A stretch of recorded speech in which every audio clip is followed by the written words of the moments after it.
जी बिस्मिल्लाहिर्रहमानिर्रहीम। First of all, thank you very much to all of my viewers, especially to like all of the previous videos और hopefully जो है ये video भी आपको पसंद आएगी। और जैसा कि हमने अपनी लास्ट वीडियो में आपके साथ मुख्तलिफ बीएससी ऑनर्स एग्रीकल्चर के अंदर आफ्टर 4 सेमेस्टर जो मेजर्स ऑफ़र होते हैं उनके हवाले से हमने एक जर्नल जो था उसका एनालिसिस आपके साथ डिस्कस किया था कि वो ऐसे कौन से फैक्टर्स हैं जिनकी बेस के ऊपर किसी स्टूडेंट को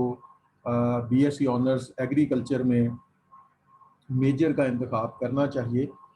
तो ये वीडियो भी उन्हीं मेजर्स के हवाले से है और hopefully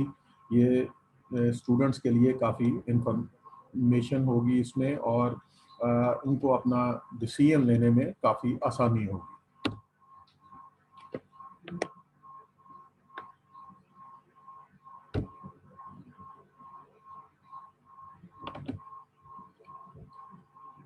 BSc honours agriculture major selection awareness,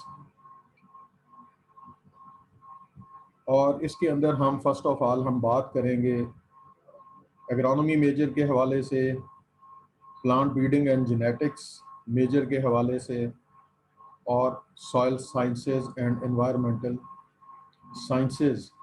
के जो हमारे सब्जेक्ट्स हैं उनके हवाले से हम इसमें बात करेंगे। Institute of soil and environmental sciences के अंदर दो मेजर्स जो हैं वो ऑफ़र किए जाते रहे हैं लास्ट सेमेस्टर में, एक सॉइल साइंस और दूसरा एनवायरमेंटल साइंस। लेकिन इस साल से एनवायरमेंटल साइंसेज जो है वो उसको वाइंड अप कर दिया गया है और अब institute of soil and environmental sciences में सिर्फ एक ही मेजर जो है उसको ऑफ़र किया जाएगा। और plant breeding and genetics department के अंडर दो मेजर ऑफ़र होंगे, जिसमें एक प्लांट ब्रीडिंग एंड जेनेटिक्स और दूसरा साइंस सीड साइंसेस। ये दो major plant breeding and genetics department के अंदर ऑफ़र किए जाएंगे।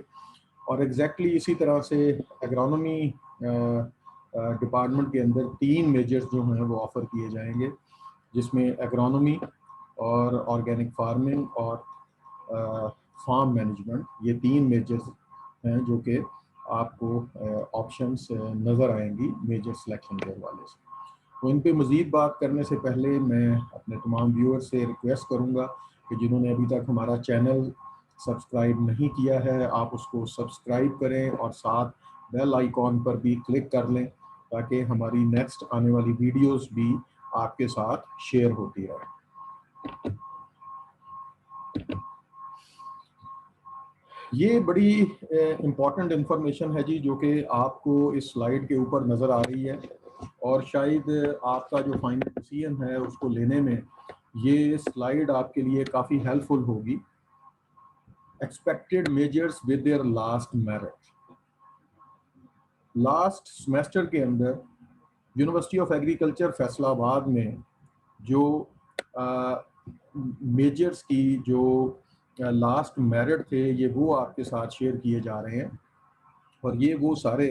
मेजर्स हैं जो कि इस साल आपको ऑप्शंस में नज़र आएंगे। तो आप यहाँ से शायद देख सकते हैं कि जो टॉप ऑफ द लिस्ट जो मेजर था वो एग्रोनॉमी था और उसके बाद फिर नीचे जो है आपको इसी तरह से जो है वो मुख्तलिफ ऑप्शंस जो हैं वो नज़र आ रही हैं। तो agronomy, then PBG, then plant pathology and so on. तो ये जो मेजर्स की ये जो तरतीब है ये भी शायद एक स्टूडेंट को अंडरस्टैंड करनी चाहिए कि ये ही जो मेजर जो टॉप ऑफ द लिस्ट हैं ये मेजर सिर्फ एक सेशन से टॉप ऑफ द लिस्ट नहीं है, बल्कि साल हर साल से ये मेजर जो हैं ये इसी तरह से टॉप ऑफ द लिस्ट जो है वो चले आ रहे हैं। और इसमें अगर agronomy, plant breeding and genetics और प्लांट पैथोलॉजी या सो ऑन जो आप मेजर्स देख रहे हैं, अगर ये टॉप पर है तो इसकी कोई वजूहात हैं, इसकी कोई रीजंस हैं इनके टॉप पर होने की। और इसमें डेफिनेटली सबसे इम्पोर्टेंट बात है इनका स्कोप, कि मार्केट के अंदर इन मेजर्स का इतना स्कोप है कि बच्चे बच्चियां इन मेजर्स को प्रेफर। तो अब किसी की पर्सनल लाइकिंग डिसलाइकिंग होना किसी सब्जेक्ट के हवाले से, वो उसका पर्सनल बिहेवियर ज़रूर हो सकता है, लेकिन उससे मेजर को कोई फ़र्क नहीं पड़ता। और अगर इन मेजर्स के अंदर हर बैच में 100 प्लस स्टूडेंट्स इस मेजर में जा रहे हैं, तो उसकी वजह उनका डेफिनेटली स्कोप ही है जिसकी वजह से स्टूडेंट्स इनको प्रेफर करते हैं। तो आपको ये लिस्ट लास्ट मेरिट की ज़रूर मद्देनज़र रखनी चाहिए जब आप ये डिसीजन लेने जाएंगे कि आप किस मेजर में जा सकते हैं। और डेफिनेटली जैसे कि मैंने लास्ट वीडियो के अंदर भी ये बात शेयर की थी कि ये देखा जाएगा कि बच्चे की परसेंटेज कितनी, अगर तो उसकी परसेंटेज अच्छी है फिर तो वो जिस सब्जेक्ट पर भी जिस मेजर में भी जाना चाहेगा वो आसानी से उसे मिल जाएगा। लेकिन अगर उसकी परसेंटेज कम है तो फिर शायद उसकी इंटरेस्ट जो है वो अगर किसी जो जिसमें जो ज़्यादा मेरिट है उसमें अगर वो जाना भी चाहता है तो वो अपनी परसेंटेज कम होने की वजह से उसमें नहीं जा सकेगा। और ये जो मेजर सिलेक्शन की जो जो ये वक्त है, इसमें मास वाय मेरिट के और किसी किस्म का कोई कोटा नहीं है, किसी किस्म का और कोई सिफारिश नहीं है, क्योंकि अल्टीमेटली एक बच्चा है उसकी परसेंटेज ज़्यादा है अगर वो किसी मेजर में जा रहा है, और अगर कम परसेंटेज वाला बच्चा वहाँ पे जाएगा तो सारे के सारे स्टूडेंट्स एक दूसरे के ऊपर नज़र रखते हैं, तो वो एक मिनट में शोर मचा देते हैं जी कि देखें हमारे से कम नंबर वाले स्टूडेंट को जो है वो कंसिडर कर लिया गया उस मेजर में और हमें नहीं किया गया। तो इसलिए आफ्टर 4th सेमेस्टर आपकी जो भी परसेंटेज डेवलप होगी उसी परसेंटेज के हिसाब से आपको जो है वो मेजर मिलेगा। So first of all we are going to discuss agronomy which is at the top of the list.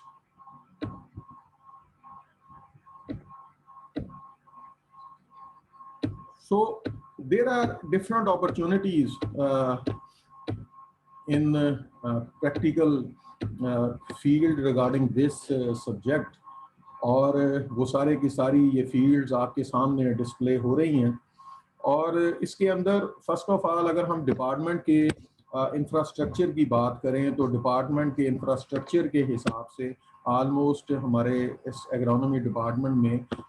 30 plus का स्टाफ है, और सारे के सारे स्टाफ मेंबर्स जो हैं वो फॉरेन क्वालिफाइड हैं। एग्रोनॉमी डिपार्टमेंट एग्रीकल्चर फैकल्टी का सबसे बड़ा डिपार्टमेंट है, और एग्रोनॉमी डिपार्टमेंट के अंदर जो मुख्तलिफ लैब्स जो हैं उनके अपना अपना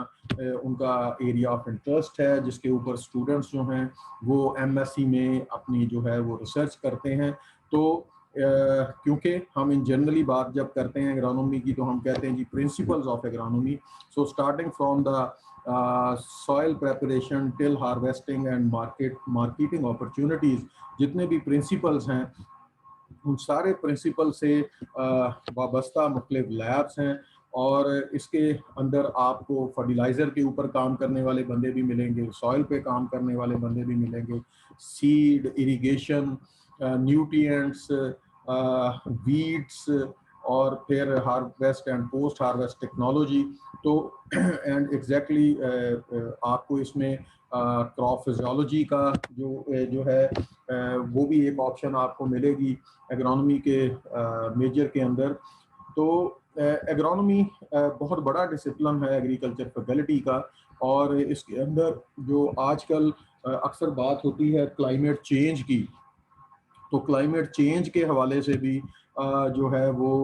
आपको यहाँ पे इस डिपार्टमेंट के अंदर एक बड़ी वेल डेवलप्ड लैब है जिसमें एक टीम जो है वो इसी टॉपिक के ऊपर वर्क कर रही है, और पूरी यूनिवर्सिटी में सिर्फ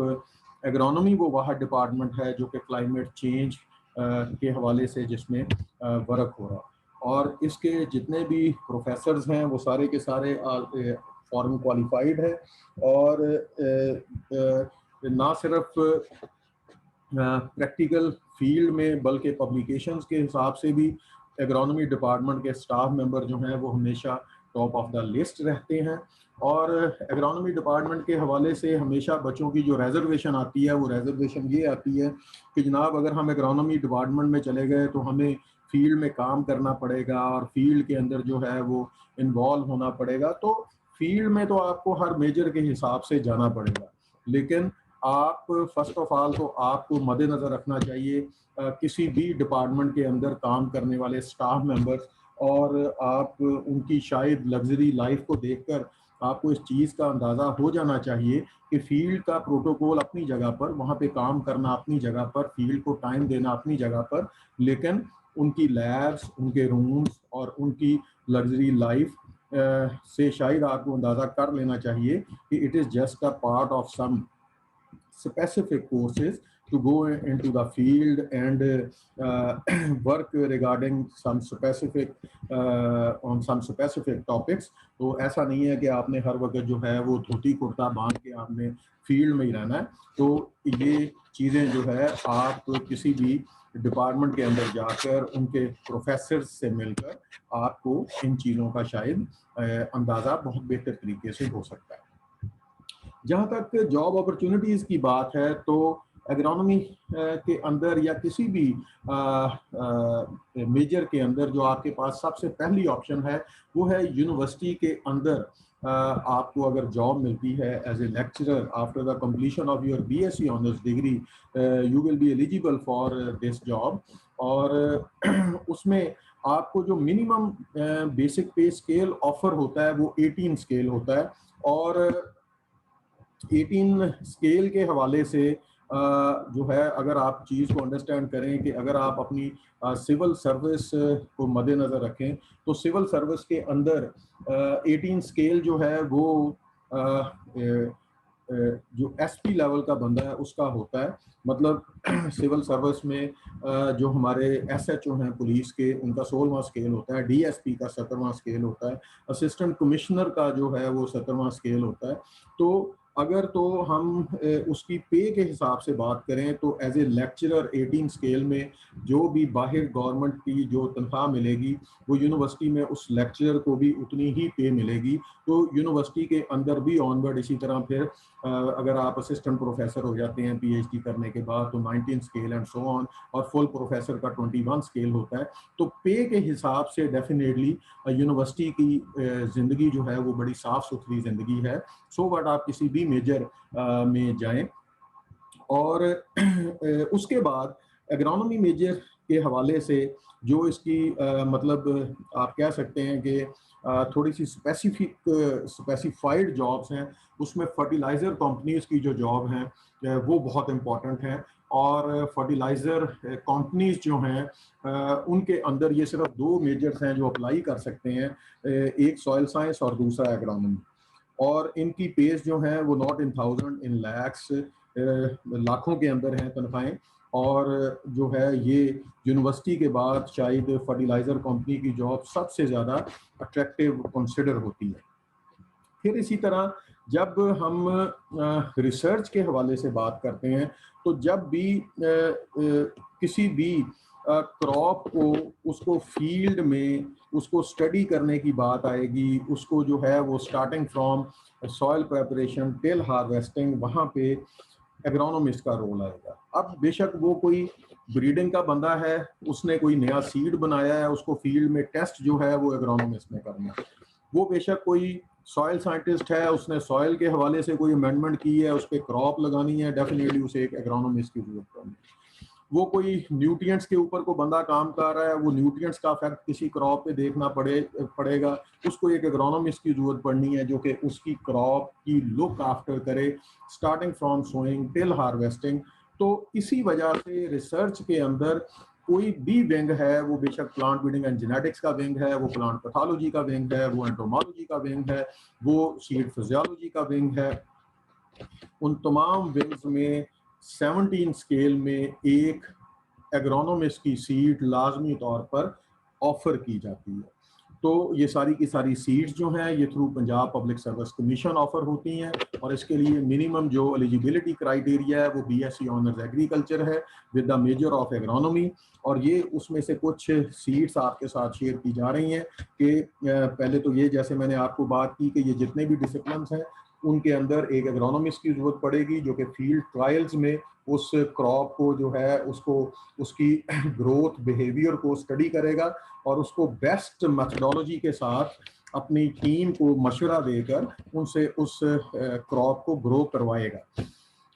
डेफिनेटली वो एज ए ऑफिसर के तौर पे बिहेव करेगा और एज ए ऑफिसर के तौर के ऊपर जो है वो उसको उसमें अपना रोल प्ले करेगा और उसकी टीम वर्क करेगी फील्ड के अंदर। तो इसमें फिर इसी तरह सॉइल रिक्लेमेशन डिपार्टमेंट, उसके अंदर एग्रोनॉमिस्ट जाते हैं जहाँ पे जो है वो सॉइल की अमेंडमेंट, जो हमारी प्रॉब्लमेटिक सॉइल्स हैं उनके हवाले से ये सारी 17 स्केल में मिनिमम अपॉइंटमेंट है आपकी। फिर वाटर मैनेजमेंट डिपार्टमेंट, इनके अंदर एग्रोनॉमिस्ट को प्रेफर किया जाता है। फिर हमारी जितने भी गवर्नमेंट के रिसर्च के विंग्स हैं उसमें नेशनल एग्रीकल्चर रिसर्च सेंटर है, पाकिस्तान एग्रीकल्चर रिसर्च काउंसिल है, ये इस्लामाबाद में है, यूब एग्रीकल्चर रिसर्च इंस्टीट्यूट ये फैसलाबाद के अंदर है, और इनका पूरे पाकिस्तान और पंजाब लेवल पे इनका सेटअप है। तो इनकी सीट्स अक्सर ऑफर होती रहती हैं बीपीएस 17 में, और एग्रोनॉमिस्ट की टिपिकल स्पेसिफिक सीट्स एग्रोनॉमिस्ट के लिए ऑफर होती हैं।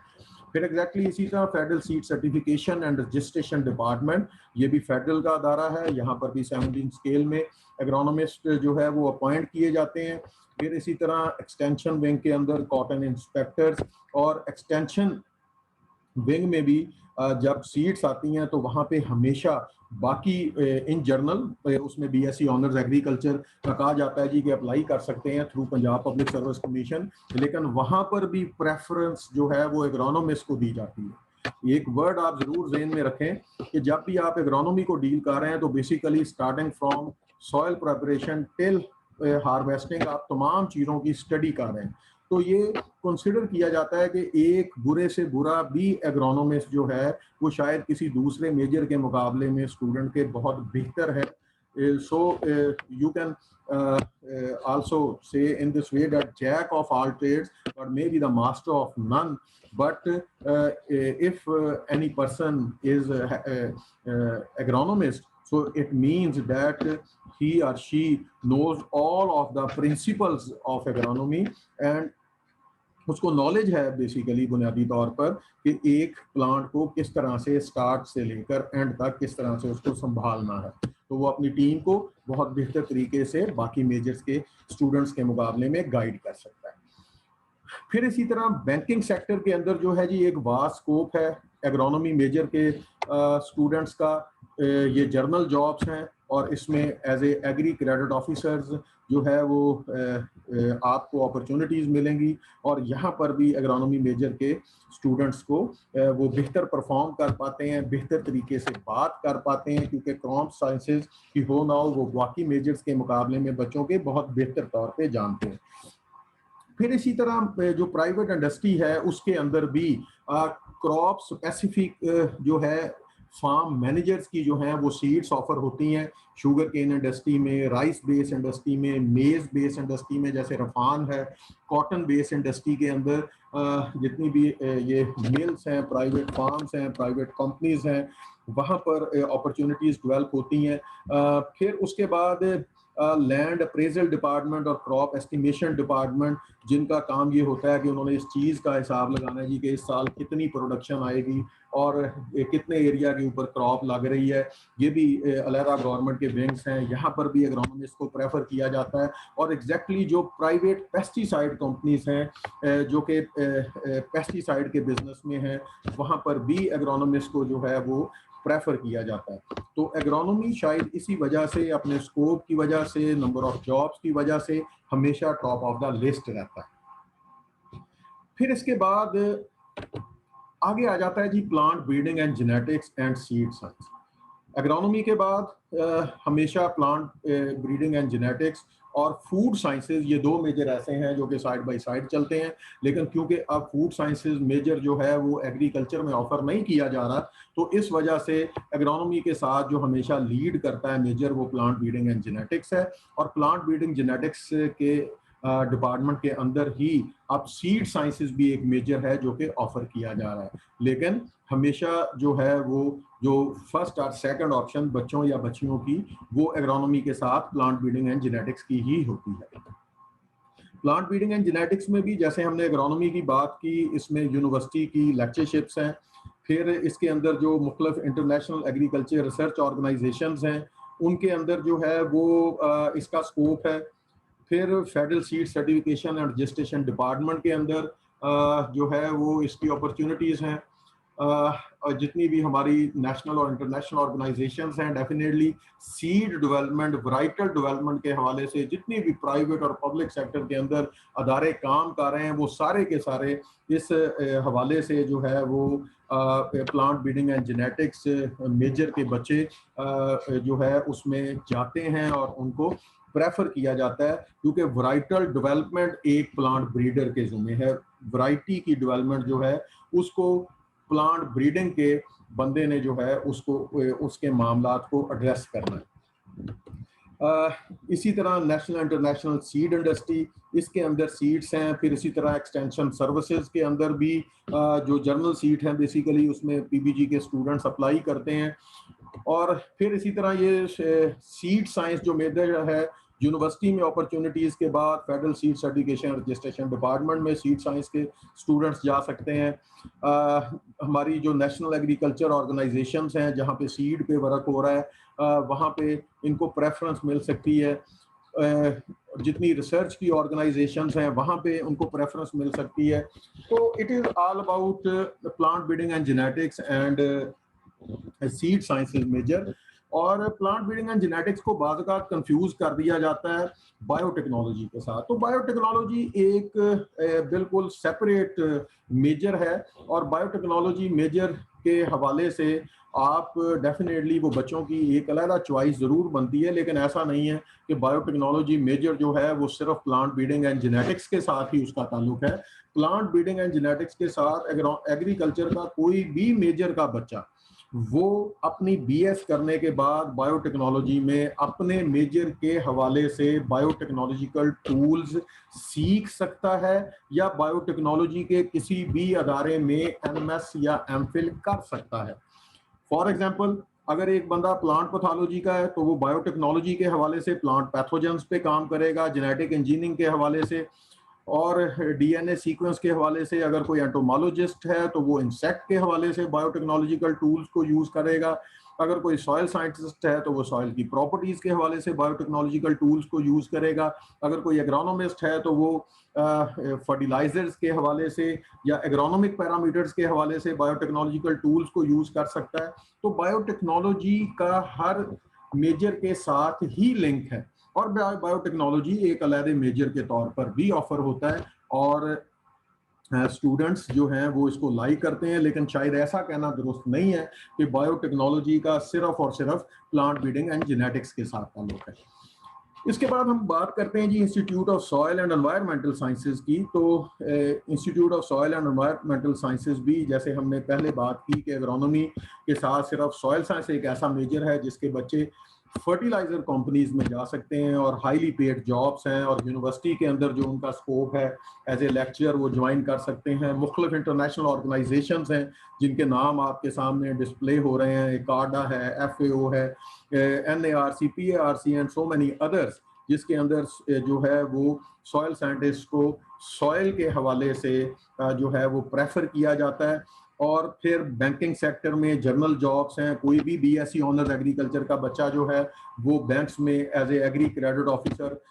जो है वो बैंक्स को ज्वाइन कर सकता है। फिर प्रोविंशियल और फेडरल गवर्नमेंट के अंदर जो है वो सॉयल साइंटिस्ट की जॉब्स आती हैं, district officer soil fertility, municipalities में, इंडस्ट्रीज़ में, इन्वायरमेंटल प्रोटेक्शन डिपार्टमेंट्स के अंदर, गवर्नमेंट की मुख्तलिफ जो रिसर्च लेबॉर्ट्रीज़ हैं उनके अंदर जो है वो सॉयल साइंटिस्ट जो हैं उनको सॉयल के हवाले से वर्किंग करने के लिए उनको प्रेफर किया जाता है। तो it is all about these three departments, the information regarding three departments: agronomy, plant breeding and genetics, and soil science. और ये तीन मेजर्स होपफुली आपने ये जो इंफॉर्मेशन हमने आपसे शेयर की है ये आपके लिए काफ़ी हेल्पफुल होगी, और इस इंफॉर्मेशन को आपके साथ शेयर करने में हमें प्लांट ब्रीडिंग एंड जेनेटिक्स से जो हमें इंफॉर्मेशन प्रोवाइड की वो doctor Mohammad Aslam, assistant professor हैं प्लांट ब्रीडिंग एंड जेनेटिक्स में यूनिवर्सिटी ऑफ एग्रीकल्चर फैसलाबाद में, और institute of soil and environmental sciences से एसोसिएट प्रोफेसर हैं डॉक्टर मोहम्मद हाफिज अनवार। उन्होंने हमें इसमें हेल्प की तो हम उनके भी शुक्रगुजार हैं कि उन्होंने हमें ये इंफॉर्मेशन प्रोवाइड की। और कमेंट्स के अंदर आप जो है वो हमें ज़रूर अपडेट कीजिएगा अगर आपकी कोई भी क्वेरीज हैं, और हमारे चैनल को ज़रूर सब्सक्राइब कीजिएगा ताकि हम अपनी आने वाली नेक्स्ट वीडियोस में बाकी मेजर्स के हवाले से भी आप तमाम स्टूडेंट्स को अपडेट कर सकें और उनको तमाम मेजर्स का स्कोप जो है वो प्रोवाइड कर सकें। आपका बहुत बहुत शुक्रिया।